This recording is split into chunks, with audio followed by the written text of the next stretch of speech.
So I just tried to film an intro where I was juggling these 3 pairs of golf shoes, but I couldn't. Turns out it's too hard to juggle golf shoes. When juggling golf shoes, it's really key not to throw them at the camera. When juggling golf shoes, it's really key to have the most stable golf shoes you can possibly... I weren't bad. So when juggling golf shoes...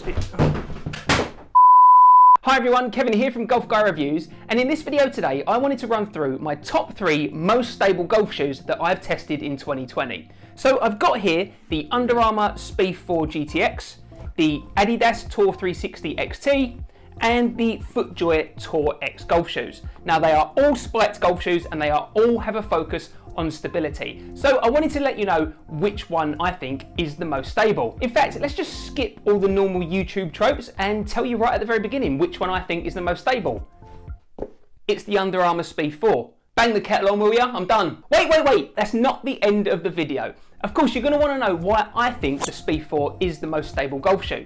But actually, there's a lot of differences between these 3 shoes. So I'm going to run through in this video how each of them fit, feel and perform out on the golf course, and I'm going to highlight the differences between them so then you can know exactly which one is going to be best for your game. Now in this video I'm going to cover off the key specs of each of these shoes, but if you're looking for a full review then I've included links down below in the description where you can actually check out my full in-depth reviews of each of these shoes. Also, I've included my affiliate links down in the description below in case you want to purchase any of these shoes.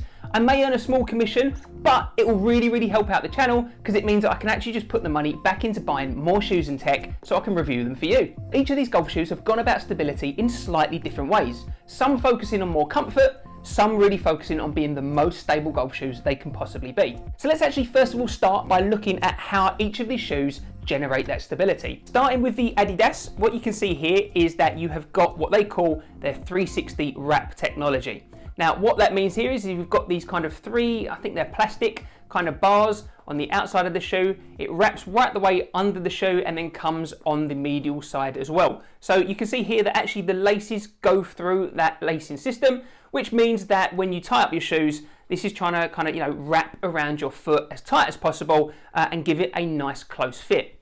Also in terms of stability, you can see here that actually you've got the X traction system. So what that means is you've got a combination of 8 spikes on the shoe, 4 on the front and 4 on the back. And also you've got all these tons of little tiny TPU X's right along the sole of the shoe to help give it additional grip. You've also got the X torsion tunnel. So you can see here actually that there is a gap between the bottom of the shoe and then actually the grip of the shoe as well. So again, that's really kind of helping to wrap the middle of your foot into the shoe, as well as ensuring that there's a good amount of contact with the ground. That is quite nice and flexible as well. You can see here there's a lot of movement in the shoe. Now of the 3 shoes, this is the oldest, certainly well over a year old, and currently retails in the UK for £170. It's actually, of the 3, the least stable, actually, if you just compare all 3 of these next to each other, but it is still a nice stable shoe and has been hugely successful both in the normal retail markets as well as on the professional tour. Next up, we've got the FootJoy Tour X, and this was released in around February 2020 and currently retails in the UK for around £180. Now, it's certainly the lightest of the shoes, but again, it has got a significant focus on stability. First of all, you can see here that you've got the power strap.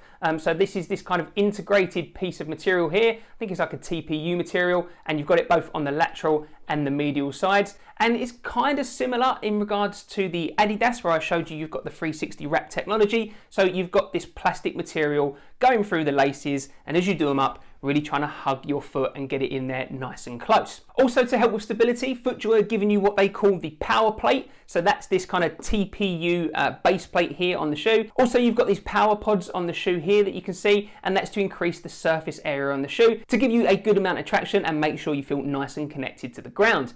Again, similar to the Adidas Tour 360, you've got a few kind of like extra little lugs on the power plate, but nowhere near as many. You've definitely got a lot more of those kind of plastic lugs on the Adidas compared to the FootJoy. Moving on to the Under Armour Spieth 4 GTX, and this, as I said at the beginning, is the most stable of these 3 golf shoes, and that's just because they've got a hell of a lot of unique technology going into this shoe. When I spoke with Under Armour, they told me that stability was the real focus on this shoe because they truly believe that it can give you additional gains out on the course when it comes to distance and accuracy.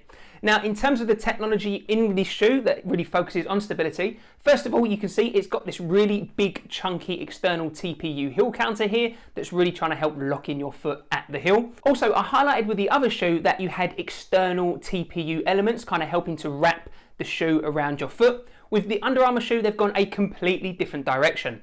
What they've done, in fact, is that first of all, they've kind of put this kind of strapping system within the shoe. So on these bottom kind of rungs here, when you pull the shoe tight, it kind of pulls your foot in nice and tight from the inside right across the shoe. But actually, what I think is more impressive is that they've gone with a very unique technology. So you can see here on the outside of the shoe, you've got this kind of crisscross pattern. And the reason why they're showing that is because actually on the inside of the shoe, I don't know if I'm going to be able to show it to you here, but on the inside of the shoe, you've got all these kind of pillows on the quarter panel of both sides of the shoe. And what that's doing is actually it's ensuring that your foot is as close to this shoe as possible. They really kind of hug your foot and lock them in. So what Under Armour are saying is that rather than kind of wrap and strap just one part of your foot, just so it makes sure that the mid part of your foot's secure, they're trying to get as much of your foot as locked in and close to this shoe as possible. If we look at the bottom of the shoe, just like the other two, you can see here that you've actually got this plastic sole plate here, which is a TPU material. But what you can see a little bit different compared to the other two is actually that you've got this carbon fibre section on the shoe. Yeah, it's on the outside there. And again, that's to increase the stability and support that this shoe can give you when you're really trying to put some force into it. You can also see that the spikes look a little bit different. So you've got here Under Armour's unique RST spikes. These are the 2.0 versions.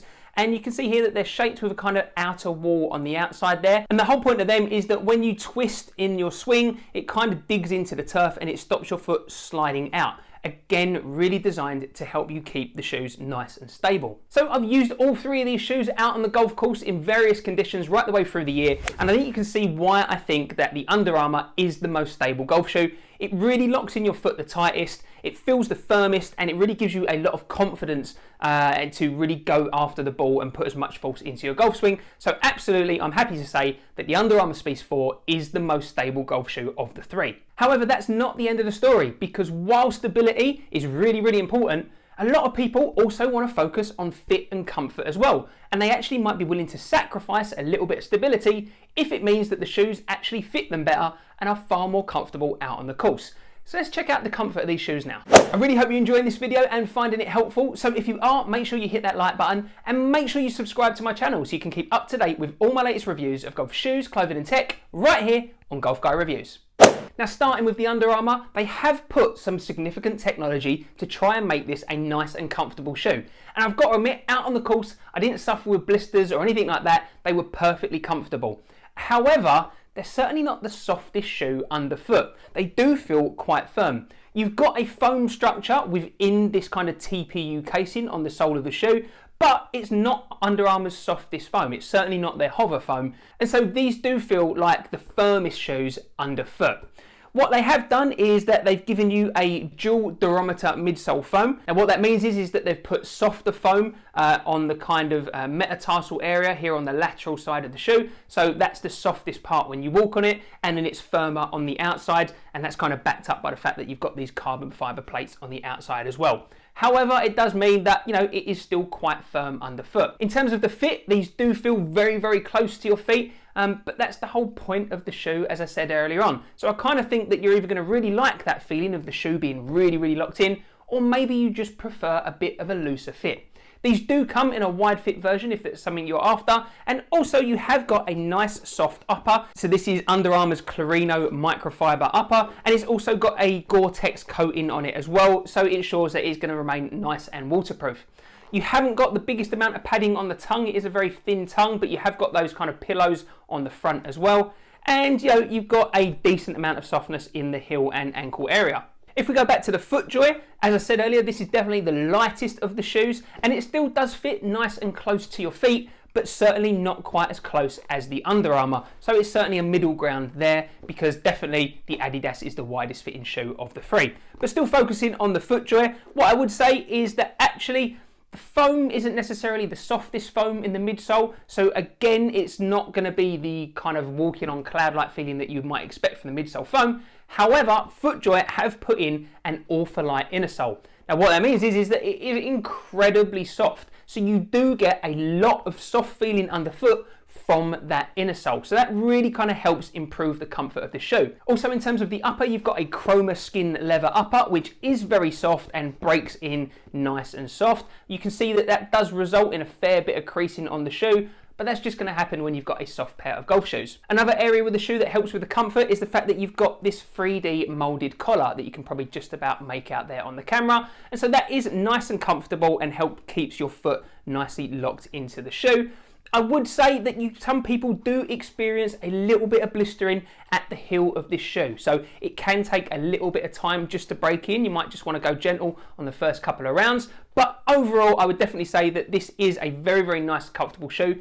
It is very stable, but does have a bit more kind of softness and comfort compared to the Under Armour. Right, so let's move on to the Adidas now. So as I kind of hinted before, I would say that this is the softest of the three shoes. It's certainly got the widest fit. It does still feel that it kind of locks down here in the midfoot area, but it's definitely the widest ones of these shoes. In terms of the upper, you've got a very nice and soft leather upper here as well. So this is Adidas's climber-proof leather. So again, it is nice and waterproof. But the real key here to the softness of this shoe is that midsole foam, because as you can see, you've got a good amount of boost midsole foam here at the front and a chunky bit of boost at the back. And as I will say in all my videos, if you've not tried Adidas's Boost midsole foam, it is incredibly comfortable and has an awesome amount of energy return. So you feel like you're walking on clouds, it's nice and squishy, but you get a nice amount of return back from it as well. Now that does mean that you do trade off with the stability of the shoe, because you can't have a really soft and wobbly shoe and a really firm and stable shoe. The two just don't go together. So I would say if you're looking for a stable shoe while giving you the softest kind of most comfortable fit, probably the Adidas is going to be the one for you.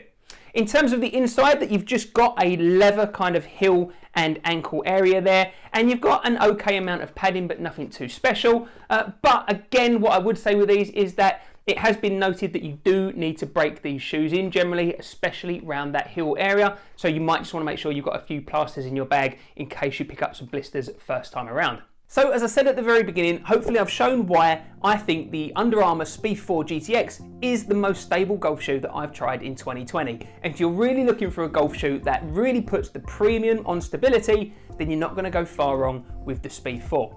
As I've shown as well, with the FootJoy Tour X, this is also a very, very stable golf shoe, perhaps just not quite as stable as the Under Armour, but it still puts it in a serious effort, but has a little bit extra comfort in regards to that ultralight inner sole in the shoe, and is also the most lightweight of the three. And then lastly, of course, you have got the Adidas Tour 360 XT. So if you're looking for a stable golf shoe, but is actually probably a bit more of a wider, softer fit, and definitely a heavier shoe compared to the three, then definitely you're going to want to check out the Adidas one here. So as I said, I've included links below in the description for all three of these shoes if you're thinking about buying any of these shoes. And if you're wondering why there's no Nike golf shoes in this list, then actually you can check out this video here where I reviewed the brand new Nike Air Zoom Infinity Tour, and I let you know all about it, including why it's not made this list. I really hope you enjoyed this video today, so hit that like button if you did, and don't forget to subscribe to my channel so you can keep up to date with all my latest reviews of golf shoes, clothing and tech right here on Golf Guy Reviews.